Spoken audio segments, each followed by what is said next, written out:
Thank you very much for being here. We have largely an energy group today. We're looking to be very energy dominant, and we will be in a very short order. These are great professionals, but before we do that, we'll be signing an executive order having to do with COVID and schools. Lindsay? Yep. So this first executive order, it prohibits federal funding for COVID-19 mandates, vaccine mandates in schools.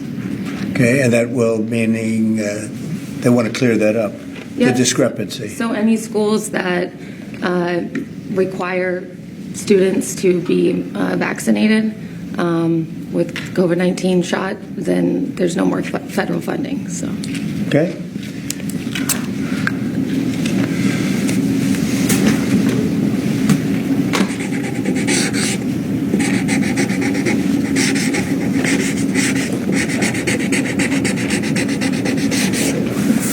Okay, that solves that problem. Sir, will the Department of Education have to handle that? Yes, it'll go through the Department of Education. Okay? Thanks.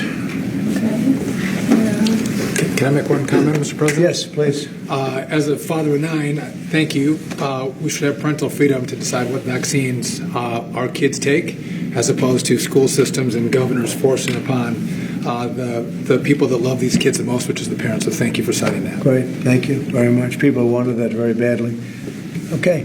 Okay, and here is an executive order establishing the National Energy Dominance Council. So that will be chaired by the Secretary of the Interior, Mr. Burgum, and the Vice Chair, Chris Wright.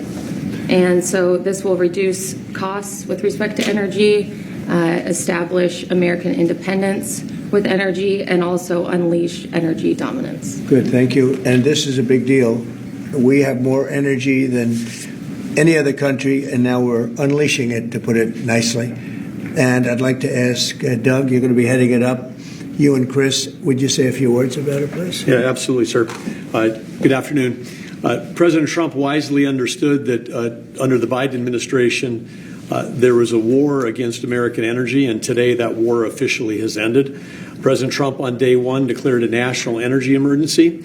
And this is a real emergency because under the Biden administration restricted the production of oil and gas. Production's still coming, but when you stop holding leases, when you take 625 million acres of land out of ocean land, out of production possibilities through an executive order, you're really restricting the balance sheet of America. But today, as President Trump said, this is unleashed.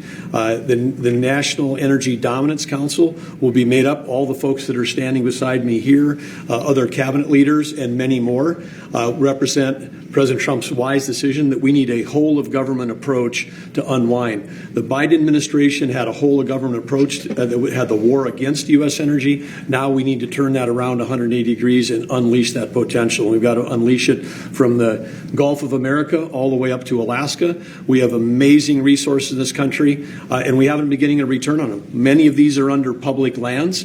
The interior has 500 million acres of surface, 700 million acres of subsurface minerals, critical minerals, and offshore close to 2 billion acres.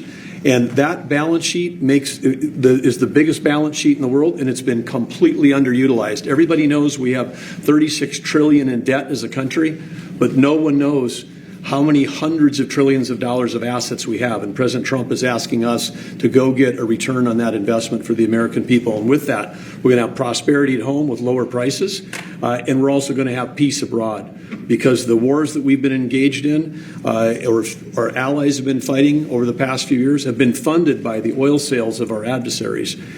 So we have an opportunity, and we also are in an AI arms race with China. The only way we win that is with more electricity. And we also have an energy emergency in terms of electricity. Too much intermittent, unreliable, not enough baseload. We've been shutting down the baseload that we have. President Trump is going to reverse that, and it's going to allow us to win the AI arms race, which is the most important thing that we have to do relative to our future. So with that, I want to say again, thank you to President Trump, and I want to thank my fellow members of the Energy Council here. I'm going to kick it over to the Vice Chair, Chris Wright, who's the Secretary of the Department of Energy. Thank you, Secretary Burgum. Today is truly a great day for our country today. And Secretary Burgum laid out so many of the problems the last 4 years. If you put barriers in front of energy, you make it more expensive, you make it less reliable, you make it harder to do business here, and harder for our consumers to pay their bills. With this fantastic action from our president, we now have authority across the government to lean in to fix these problems. And I'll start out with one specific right away. This morning, I signed our first LNG export license, unpausing the pause in action. The Commonwealth LNG project that'll be on the Gulf Coast in Louisiana is now officially ready to go. This will be a large construction project for American workers. It'll draw demand for more American energy production that'll be shipped overseas to our allies. Many more of those to come. We're also working aggressively to roll back standards that have made appliances more expensive for Americans, and dishwashers that take 2 hours long and don't get your dishes clean. Nobody likes that. That's about standing in the way. And with this President Trump and our new National Energy Dominance Council, there's so many things we can do to make American lives better, bring down costs, and grow opportunities. And with that, I'm going to kick it over to a fellow member of the Council, our Administrator of the EPA, Lee Zeldin. Thank you, Secretary, and honored to be serving on the Energy Dominance Council. At EPA, we're doing our part to power the great American comeback. And President Trump has made it clear that he wants EPA to be doing our job to ensure that we are unleashing energy dominance however we can help, that we are assisting in making America the AI capital of the world, that we are pursuing permitting reform, that we are helping to bring back American auto jobs. This is the mandate of the American public. The Trump mandate, it was clear, and the guidance from President Trump to me when he asked me, thankfully, for the opportunity for us to be able to serve together in partnership to unleash energy dominance. This is a moment that we must meet. To that end, it is important to note that the prior Biden-Harris EPA issued a waiver to California for tailpipe emissions. This was a rule that should have been submitted to Congress. We will submit it to Congress. Congress will have the opportunity through the Congressional Review Act to make that waiver go away. We will do everything in our part to help the American people to make life in America more affordable. The golden age of American success is upon us. If you're excited about the last 3 weeks, that was just a taste of the main event, the entree to come, the next 4 years being the greatest term in the history of the American presidency. With that, I'd like to introduce Sean Duffy. Thank you. So, first of all, thank you for the work on dishwashers. We use more water to wash our dishes before we put them in the dishwasher. That's right. We're not saving water, we're using more water, so thank you for that. But I'm also joining the EPA. We've introduced our rules to start to look at the CAFE standards. So we're looking at how much it costs for end users when they put gas in their car. And the Biden era standards are costing billions of dollars in taxes and carbon credits, which drive up the costs of vehicles. And so we're going to remedy that, rectify it, and make sure we're bringing down the cost of a car, number one. Number two, if I could just mention, Mr. President, per your direction, we are going to move forward with a permitting process for the Texas Gulf Link deep water port, making sure we can move energy in and out of the country. So that was held up for 5 years. And it was stonewalled, bureaucrats got in the way. We're now going to move forward with that, making sure we have great oil infrastructure in the country. Great, thanks. Great job. Howard Lutnick? Yes. So, the nanny state, you're feeling the end of the nanny state. From straws made of paper to regulation endlessly harming Americans and holding us back. It slows down our production and manufacturing, which we were talking about with the Prime Minister of India yesterday. You're hearing that about energy dominance. It's going to go away. We're going to care about Americans. The Trump administration and this president cares about Americans, and you're going to feel it change. You're going to feel the price of energy coming down. You're going to feel prices coming down. You're going to feel an explosion. The golden age of manufacturing of America has always been there. It's just been stifled by regulation, and that time is over.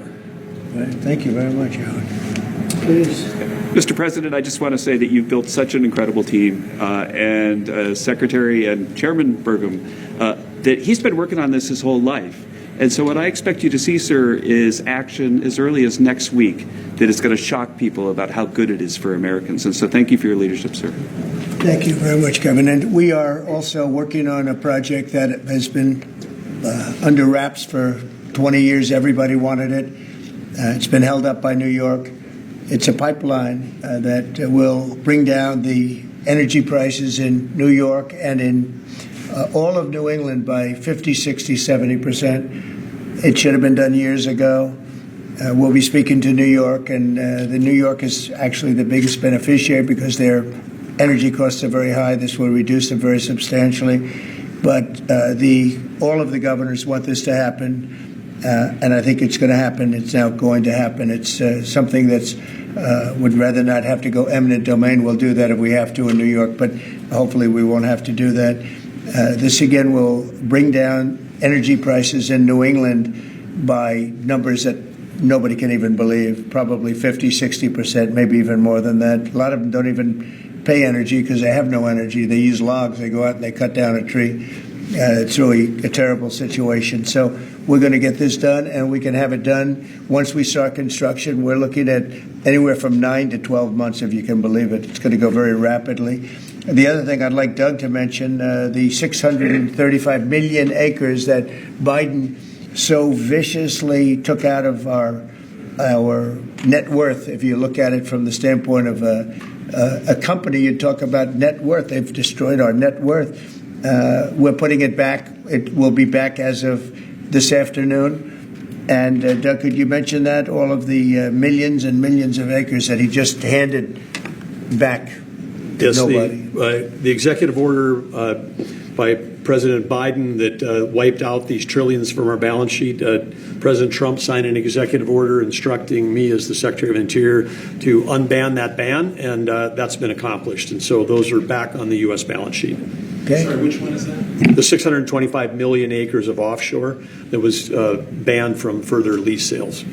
Further anything. And 625 million acres is Right. 1/3 the size of the lower 48 that was taken off our balance sheet. It's back on there now. President Trump cares about the American people. He knows that these public lands belong to the public. They don't belong to Washington bureaucrats from the prior administration. And we're going to make sure that we get a return on investment for the American people. The amount of money that he took off our balance sheet, if you look at it as a balance sheet, it was incalculable. Nobody's ever seen anything like it. And he did that, I guess, in the last few days of the administration. He just wiped it out. 635 million acres, which if you sit down and look, it's like that's a major part of the ocean. And he just gave it away and took it away. And fortunately, it wasn't done with an act of Congress or anything. And we did it in a, I think, very abbreviated, very quick, and very legal procedure. And it's now back on our balance sheet. It's back as part of our country. What they did was so horrible. It was just a terrible thing to do, an unbelievable thing to do. Also, they mentioned dishwashers and sinks and showers and the whole thing. We're going to get rid of those restrictions. You have many places where they have water. They have so much water they don't know what to do with it. But people buy a house, they turn on the sink and water barely comes out. They take a shower, water barely comes out. And it's an unnecessary restriction. And basically, I think we're going to be going back to the Trump rule. We had it, and everybody was happy.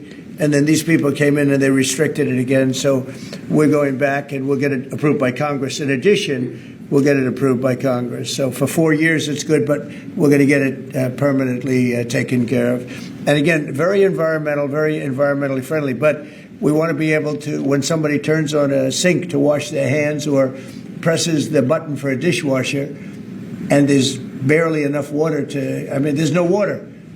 And you know what they do? They press the button 10 times.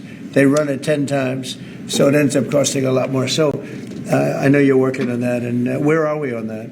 We're working closely with the Department of Energy with regards to rules that were enacted during the Biden administration. Inside of the EPA, we are overhauling the water sense standards that are there to update them for the American people, to bring down cost of living and combat inflation, and just pursue common sense. Good. Well, we have more oil and gas than anybody else in the world. We're opening up Anwar again. As you know, we got something Ronald Reagan couldn't do it. No president was able to do it. I got it. And the first week in office, the Biden administration terminated that. Anwar is the biggest site, probably bigger than Saudi Arabia. We don't know yet, but it's of that size or bigger. And we hit gold, and I call it liquid gold, but we hit gold, and for whatever reason, they terminated it, and we were just ready to start utilizing it. This could take care of all of Asia, energy-wise, very close to Japan. In fact, Japan wants to go and be our partner in doing the pipeline going right into the ships.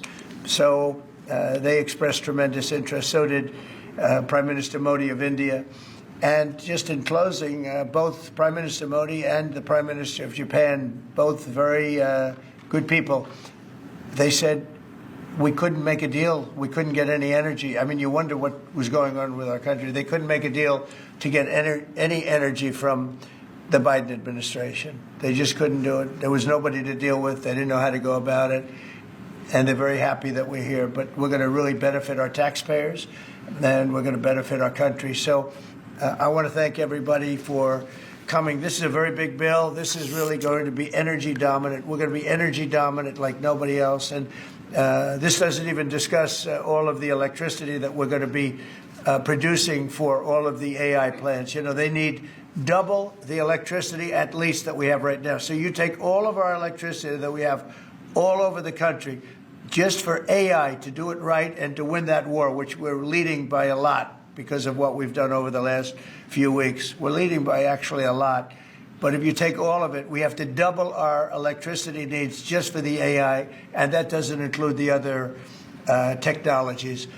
So it's a real honor to sign this bill. We're going to also work on CAFE standards. Lee, you're going to be doing that and make that whole situation, bring that back into reality, and I think very quickly, having to do with cars. Thank you very much.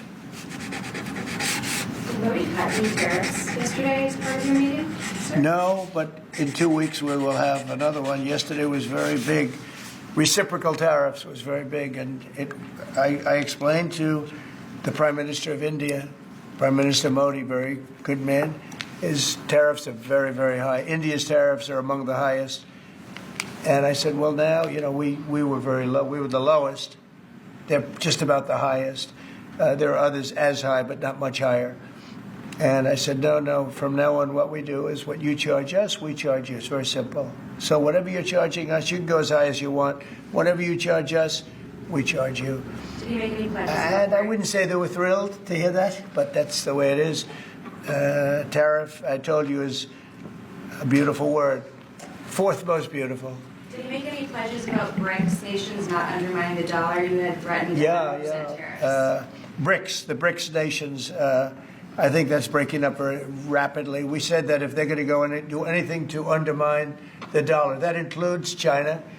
I don't even know that they're a member of BRICS, but they had a few nations get together to try and play cute. And I said, we're going to put 100% tariff on every one of those nations. And at the mere thought of saying that, I think that's all broken up. That idea has no longer sailed. Now, that would be a terrible thing for our country. It would be bad for the world. They wanted to undermine the dollar. 6 nations got together. They want to undermine the dollar. That didn't work out too well. Not going to happen. And we're getting along with a lot of nations now, frankly. There's a lot of respect for the United States. We have regained the respect that we should have, but we've also done things to deserve it. I mean, we've freed up our country, and you're going to see this is basically energy dominance, and it's going to be environmentally clean, environmentally wonderful, and taxes will be very reasonable based on this. We're going to make more money than anybody's ever made with energy. We have more energy than anybody else, and it's clean energy, very clean, beautiful energy. We're lucky.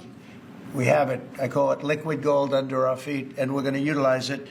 So this is a very big bill, and I have a very talented group of people behind me. This gentleman was the #1 man in all of the oil industry. They said there's nobody like him, Chris Wright. And you know Doug. Doug actually made a tremendous fortune in technology, and he said, I'm going to run for the governorship of, he loves his state, of North Dakota. And he did, and he made it so energy powerful that I think you're more proficient in energy than technology, but what do I know? And this guy, everybody knows him, Sean. He's been, he's done a fast study on transportation, and he knows, he's learned a lot over the last few months. He's learned a lot. He's really been great. And Howard has built one of the great companies, Cantor Fitzgerald. It was wiped out, completely wiped out, other than a few people left in Europe. And he rebuilt the company into a bigger, better company. Cantor Fitzgerald is one of the most, absolutely one of the top companies on Wall Street, stocks, bonds, trading. And he took that, I mean, he literally watched the plane go into the building, into the World Trade Center. Amazing story. That alone is an amazing story. He was delayed because his wife insisted that he finally, after years, take his child to school. So he took his child to school that one day, because normally he would have been in the building at 6 o'clock in the morning. That's that business, right? So you owe your wife a lot and your child a lot, right? But his wife insisted that he take his child to school. For 5 years he didn't do it. He was horrible. What kind of a father was he? Okay, I'll do it. And he was therefore driving down at 8:43, whatever the time was, down the West Side Highway, and he saw the plane go into the side of the building. He said, wow. And he occupied the top 3 floors of the World Trade Center, of the one building of the World Trade Center. And you know what happened there? He lost 100% of the people in that, his whole company was there. And he rebuilt his company step by step over years and became bigger and stronger, and he gave a tremendous amount of the profit to the families of the people that died, which he didn't have to do. And now he's working with us. He did an incredible job. I mean, anybody in that world, they know Howard Lutnick very well, and I'm honored to have him running commerce. He's going to be incredible. He loves the country. And Lee was a great lawyer, a great congressman, very successful person, both as a lawyer and as a congressman, and knows a lot about the environment, cares about the environment. And we were lucky that I was very happy that you joined. And he was with me right from the beginning, always was with me, and I've always been with him. And Kevin Hassett, we know everybody knows Kevin, and he's fantastic. And you and Lindsay, you and your team are incredible. The job you've done, we really appreciate. Thank Will. And the job you guys are doing is really fantastic. We're knocking this out. Brian, do you have a question? I actually do. What kind of piqued my interest is growing up on the Texas Gulf Coast, natural gas, the LNG that you mentioned. Yeah. What's the potential for like new jobs or growth in that area? I mean, that part of the country, Southwest Louisiana, Southeast Texas, they depend on that. I would say that potential is simply tremendous. You know, 20 years ago, the United States was the biggest importer of natural gas in the world. And we had natural gas prices 2 or 3 times higher than they are today. But with shale revolution and great entrepreneurs in Texas and Louisiana and across our great country, we are now today the largest net exporter of natural gas in the world. And so much of the world is depending upon natural gas is the fastest growing energy source, has been for 50 years. We were the driver of that, and then we paused. We stopped our ability to grow natural gas exports. Both the Japanese government and Indian government expressed great distress about that. They're going to count on energy imports from the U.S., and we may just change our mind. So I think they're thrilled to see the actions of this president say America's open for business. Yes, we have the energy, we have the people, we have huge job opportunities and investment opportunities, not just in the oil and gas industry, but all those surrounding communities that are lifted up by that more production here. And as we produce more production at scale, not only does it allow us to export, but it becomes more efficient, and it helps us drive down the cost for our domestic consumers as well. Yeah, I know they're really happy. Just let you Thank you. Thank you, Brian. And I will say this, that this all started 8 years ago when I got elected. We were doing this, not to the extent that we're doing it now, but we were doing this, and we became #1 in oil and gas by far. And we were #3, even #4, some would say. When I left, we were #1 by a lot. And then they pulled way back, and the prices started going through the roof. And then they went back to my plan, but by that time the prices had already gone up. So they really disrupted it. But now we're going to take it to a new level. It's going to be amazing. And we're also, it's very powerful, clean coal. We have more coal than anybody. This is good, beautiful, clean coal. And if you notice, China's opening up a coal plant a month. Germany is now opening up a coal plant every 2 months. Very powerful. It's probably the most powerful source of energy in terms of generation of electricity and other things. And we're going to utilize our good, clean, beautiful coal and oil and gas. We have more than anybody of everything. And we're going to take advantage of it. And I appreciate everybody being here. Mr. President. Yeah. On the energy, can I ask you, sir, about what's happening in Munich?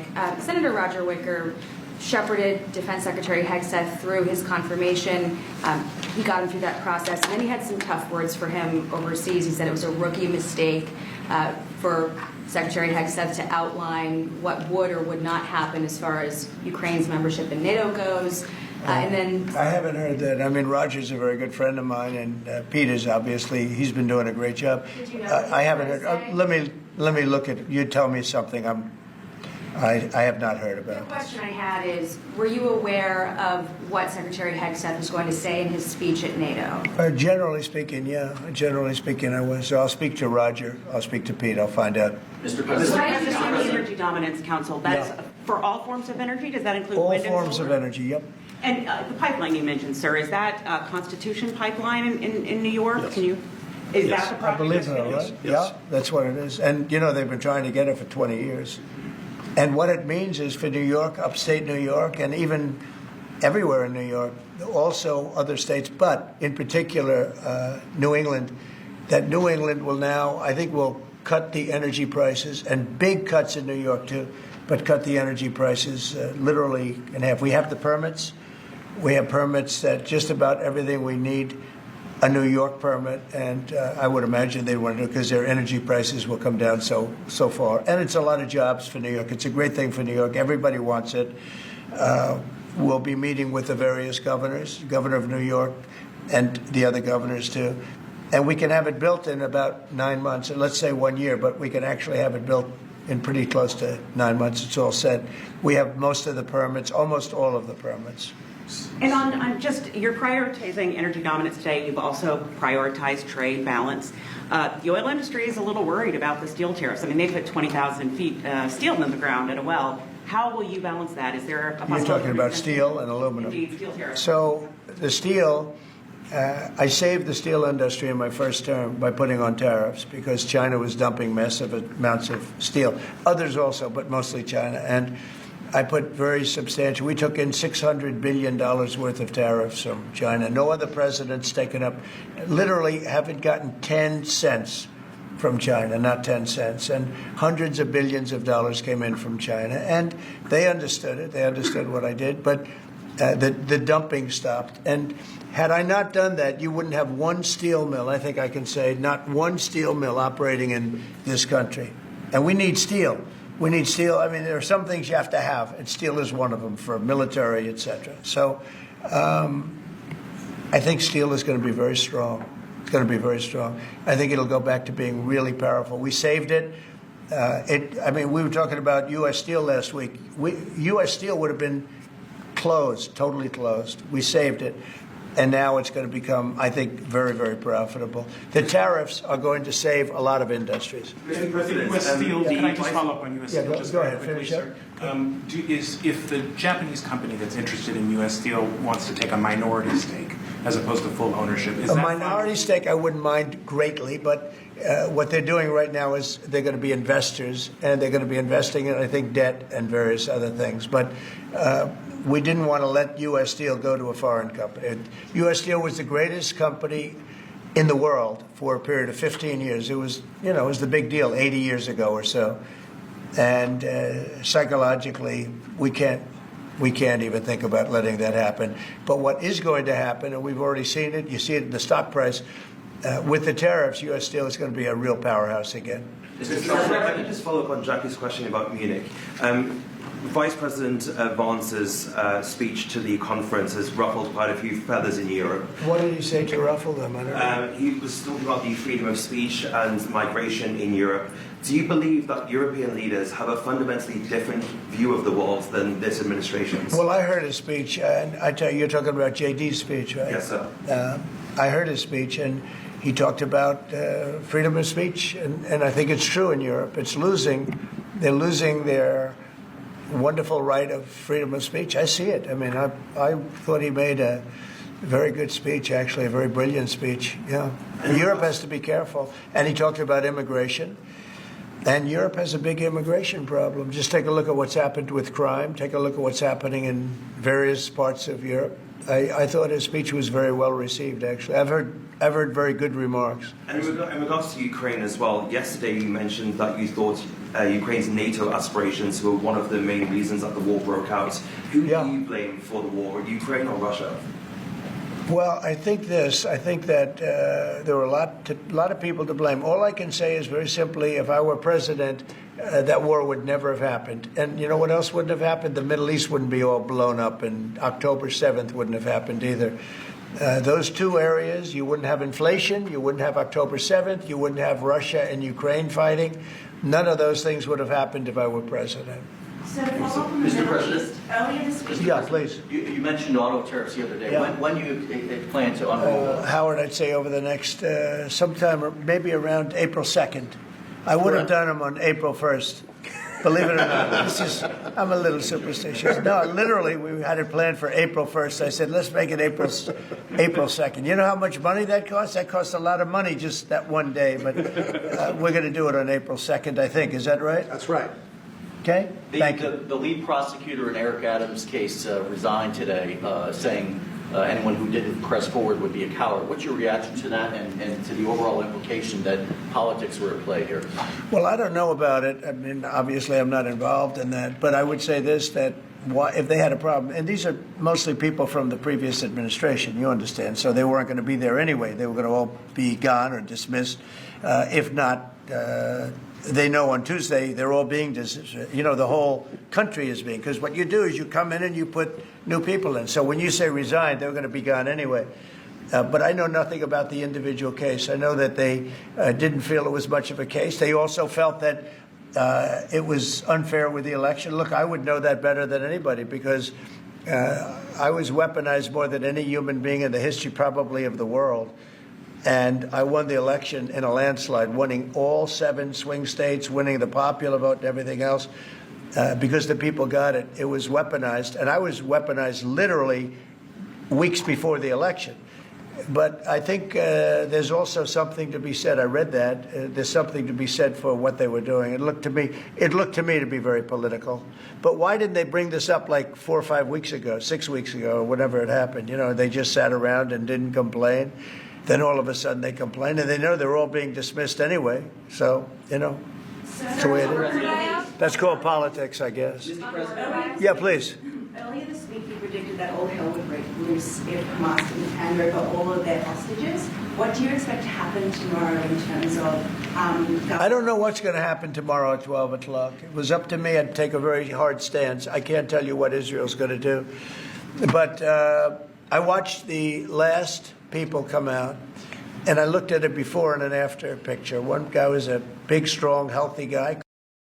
Could say he was a little bit overweight. He's not overweight anymore. He looks like he just came out of the Holocaust. It looks like a Holocaust picture. I've looked at him for a long time, and they've been treated very badly. The young lady came out last week. Her hand was blown off. I mean, literally, her hand was trying to stop a bullet that was headed for her face. She put up her hand. She goes like this and wiped out her fingers and a lot of her hand.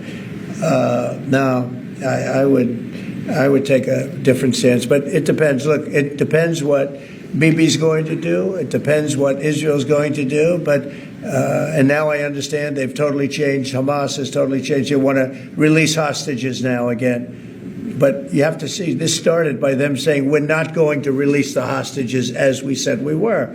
I said, good. You have till 12 o'clock on Saturday, which is tomorrow at 12 o'clock to do it.